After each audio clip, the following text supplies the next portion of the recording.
আজ আমাদের সবচেয়ে বেশি গুনাহ আমাদের নজরের গুনাহ। আর এই নজরের কারণেই ধীরে ধীরে প্রত্যেক মানুষ যখন চোখ দিয়ে গুনাহ করে, এই মোবাইলে নারী দেখে, ছবি দেখে, উলঙ্গ দৃশ্য দেখে, হারাম নাজায়েজ ছবি দেখে, রাস্তায় দেখে বেপর্দা বেহায়া নারী দেখে, নিজের আত্মীয় স্বজনের থেকে হোক আর রাস্তার মহিলা হোক, প্রত্যেক মানুষের চোখে যা দেখে হারাম তা অন্তরে আইসা জমা হয়। আর অন্তর থেকে ধীরে ধীরে পরিকল্পনা, প্ল্যান, প্রোগ্রাম বাড়াইতে বাড়াইতে বাড়াইতে বাড়াইতে একসময় লজ্জাস্থানের দ্বারাও জিনা এবং ব্যভিচারের গুনাহ হয়ে যায়। নাউযুবিল্লাহ, নাউযুবিল্লাহ, নাউযুবিল্লাহ।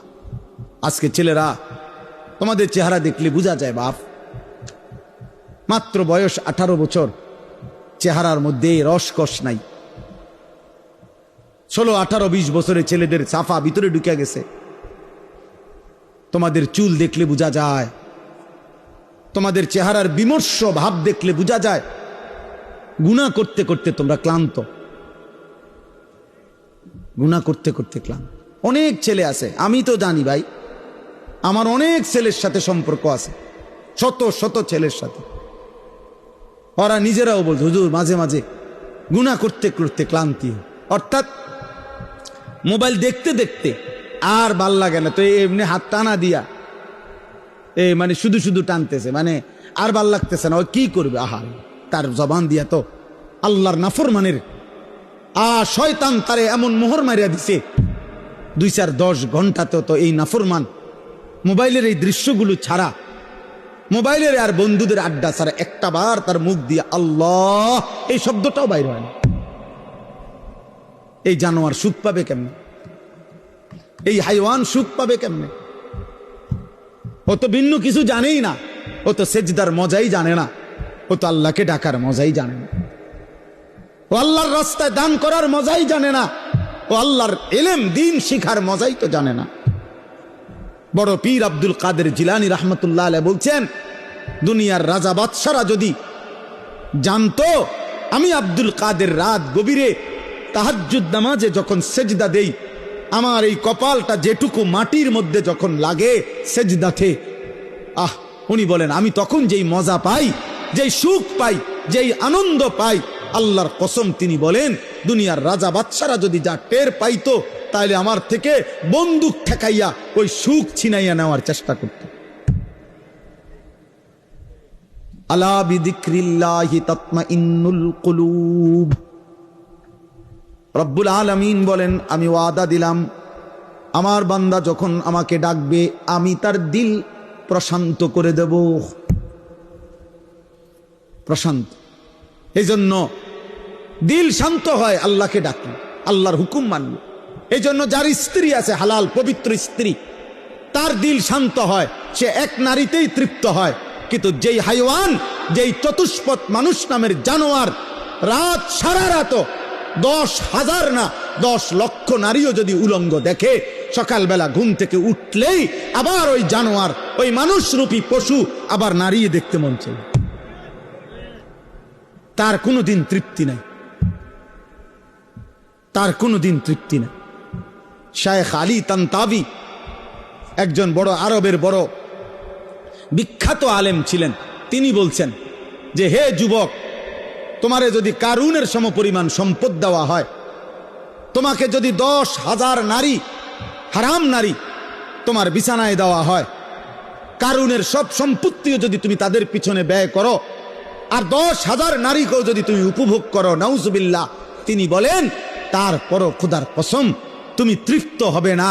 কিন্তু একজন রবের পক্ষ থেকে নির্ধারণ করা পবিত্র স্ত্রী, সেটা 70 বছর তোমার তৃপ্তি এনে দিবে।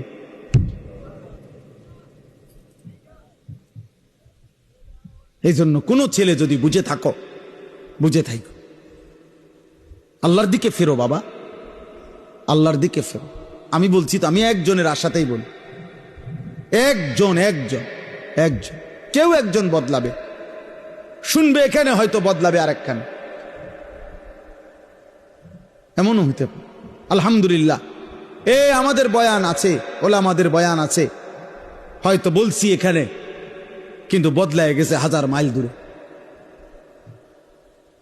1000 মাইল। স্পেন থেকে যুবক ফোন দিয়া বলছে হুজুর কানতে কানতে অঝোর ধারায় যে হুজুর আপনার কথায় গুনাহ ছেড়ে দিলাম, জিন্দিগি বদলায়। অথচ আমি কোনো স্পেনে বয়ান করি নাই, করছি বাংলাদেশে। বদলে গেছে স্পেনে, বলেছি বাংলাদেশে, বদলে গেছে আমেরিকার মিশিগানে। আমেরিকার একটি গুরুত্বপূর্ণ অঞ্চল আছে মিশিগান, ওই জায়গার নাম। ওইখানের এক যুবক সেদিন মেসেজ দিছে যে হুজুর ছেড়ে দিলাম গুনাহ।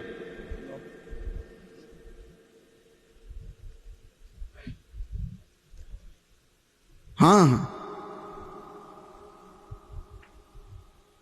এজন্য প্রিয় ভাই, আল্লাহ তাআলা বলছে কুল্লিল মুমিনিনা ইয়াগুদ্দু মিন আবসারি। আরে মুমিন মাত্রই চোখ নামাবে। ইমানদার কেমনে ভিন নারী দেখে, ইমানদার কেমনে ভিন নারী দেখে, ইমানদার কেমনে মুসলমান পরের নারী। এক যুবক, হাদিসে আছে, তোমরাও শুনছ, নবীজির জামানায় এক যুবক এসে বলছিল, ইয়া রাসূলুল্লাহ সাল্লাল্লাহু আলাইহি ওয়াসাল্লাম, আমাকে জিনার অনুমতি দেন, আমি জিনা করতে চাই, ইদান লি বিজিনা। নবীজি তাকে 5টা প্রশ্ন করছে, যুবক কাছে আসো। নবীজি বলছে, তুমি কি চাও তোমার স্ত্রীর সাথে কেউ এই কাজটি করুক? সে বলছে না। বলছে, তুমি কি চাও তোমার বোনের সাথে কেউ এই কাজটি করুক? বলছে না। আমি সংক্ষেপে বলতেছি। নবীজি বললেন, তুমি কি চাও তোমার মেয়ের সাথে কেউ এই কাজটি করুক? বলছে না। নবীজি বলছেন, তুমি কি চাও তোমার মায়ের সাথে কেউ এই কাজটি করুক? নবীজি বলছেন না। স্ত্রীর কথা না, মাকে বলছে। এরপরে নবীজি বলছে, তুমি কি চাও তোমার ফুফুর সাথে এই কাজটি কেউ করুক? যুবক বলছে না। নবীজি বলছে, তুমি কি চাও তোমার খালার সাথে কেউ এই জিনা করুক? যুবক বলছে, লা ওয়াল্লাহি জালানি আল্লাহু ফিদাআকা।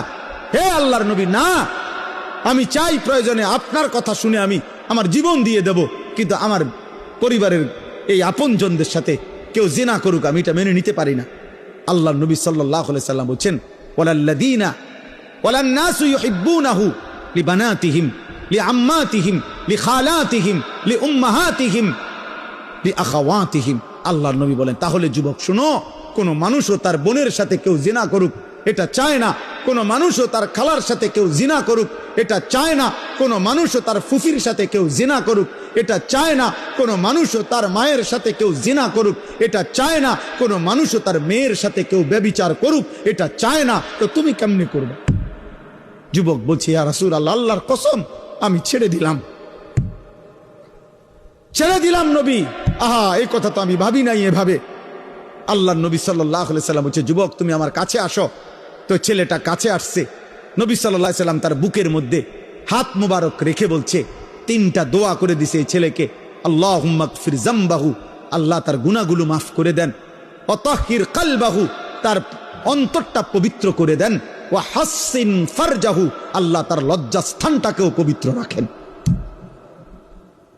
সাহাবারা বর্ণনা করছে, এই যুবক এরপরে মৃত্যু পর্যন্ত আর কোনোদিন 1 সেকেন্ডের জন্য ফালাম ইয়ালতাফিত ইলা শাইইন, সে আর কোনোদিন কোনো ভিন নারীর দিকে তাকায় না।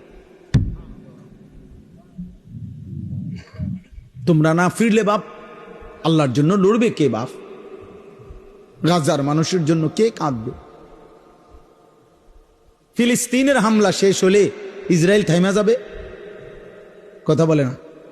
ফিলিস্তিনের মুসলমান নিশ্চিহ্ন হয়ে গেলে ইহুদিরা থেমে যাবে তো? আমেরিকা থেমে যাবে তো?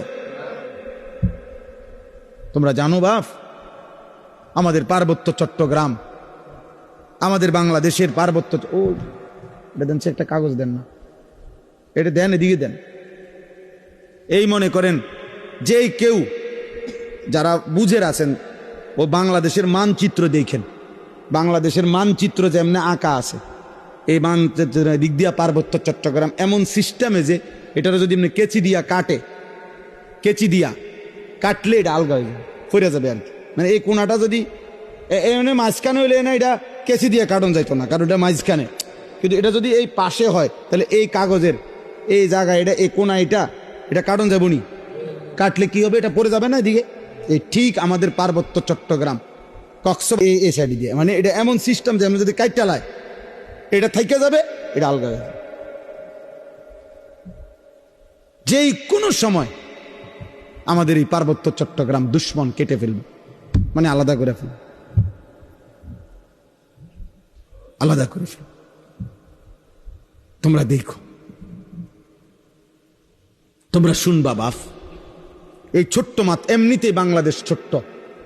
যারা ওয়ার্ল্ড ম্যাপ দেখছো, বিশ্ব মানচিত্র, ওই বিশ্ব মানচিত্রের মধ্যে বাংলাদেশের জায়গাটা দেখো। বাংলাদেশের লেগে জায়গা যে দূর, বাংলাদেশের নামটা একটু বড়, মানে বাংলাদেশ লিখতে এটাতে আটে না, আটে না। বাংলাদেশের অক্ষর বড়, বাংলাদেশ অক্ষর বেশি, জায়গা কম। সেখান থেকে যদি এই পার্বত্য চট্টগ্রাম হলো বাংলাদেশের 10 ভাগের 1 ভাগ, মানে পুরা বাংলাদেশের পার্বত্য চট্টগ্রাম 3টা জেলা, রাঙ্গামাটি, খাগড়াছড়ি, বান্দরবন, এই 3 জেলা মিল্লা বাংলাদেশের 10 ভাগের 1 ভাগ হলো এই 3 জেলা। বাকি 61 জেলা মিল্লা হলো 9 ভাগ। তাহলে কত বড় চিন্তা! নামে না 3টা জেলা, কিন্তু এরিয়া অনেক বড়। এবং মেন বাংলাদেশের পাহাড়, বাংলাদেশের মেন বনজ সম্পদ ওইখানে, বাংলাদেশের মেন নয়নাভিরাম দৃশ্য, বাংলাদেশের মেন পর্যটন কেন্দ্র, বাংলাদেশের উপার্জনের পর্যটন খাতের কোটি কোটি টাকার মেন খাত্র হইল এইটা কক্সবাজার, সেন্ট মার্টিন, পার্বত্য চট্টগ্রাম। ওইটা কেটে ফেলবে। তোমরা বুঝতেছ না। তোমরা যদি আল্লাহ হায়াত দেয়, তোমরা আরো বাঁচবা বাবা। আল্লাহ চাইলে তোমরা যাদের বয়স এখন 20 বছর, আল্লাহ হায়াত দিলে ইনশাআল্লাহ তুমি আরো 40 বছর বাঁচবা, আরো 60 বছর বাঁচতে পারো হয়তো। তো সেই পর্যন্ত যদি তোমার জন্মভূমি নিরাপদ না থাকে, তো তুমি কোন ভূমিতে থাকবা? মাতৃভূমি ছেড়ে দিবা কেমনে বাপ? কথায় কথায় কইলেই তো আর একটা এলাকা ছেড়ে দেওয়া যায় না। আমরা সবগুলো মানুষরে যদি বলে যে আমরা অন্য কোথাও চলে যান, আমরা কই যাবো? ইন্ডিয়া? ইন্ডিয়া আমগরে আশ্রয় দিব? হ্যাঁ, ইন্ডিয়া আমাদেরকে জায়গা দিবে? কথা বলে না। তাইলে যারে দে অন্য তো দিছেই, আমগরে দিবে। আপন জনরে তো জায়গা দিছেই, তা আমগরে আর দিবে কেমনে? আমগরে দিবে কেমনে আর? হ্যাঁ, আমরা বলবে খেদাই দিলা তোমরা, কখন তুম করে জায়গা দিমু? আহা, তাইলে আমাদের জন্য বঙ্গোপসাগর ছাড়া আর কোন জায়গা? তো বঙ্গোপসাগরও তো দখল করে ফেলবে। তুমি যাইবা কোথায়? নিজের ঘরে জীবন দেওয়া ছাড়া আর কিছুই মিলবে। যাই হোক বাবা, না বুঝলে কিছু করার নাই। বাকি এটা মনে রাখো বাপ, বিপদের অশনি সংকেত আছে।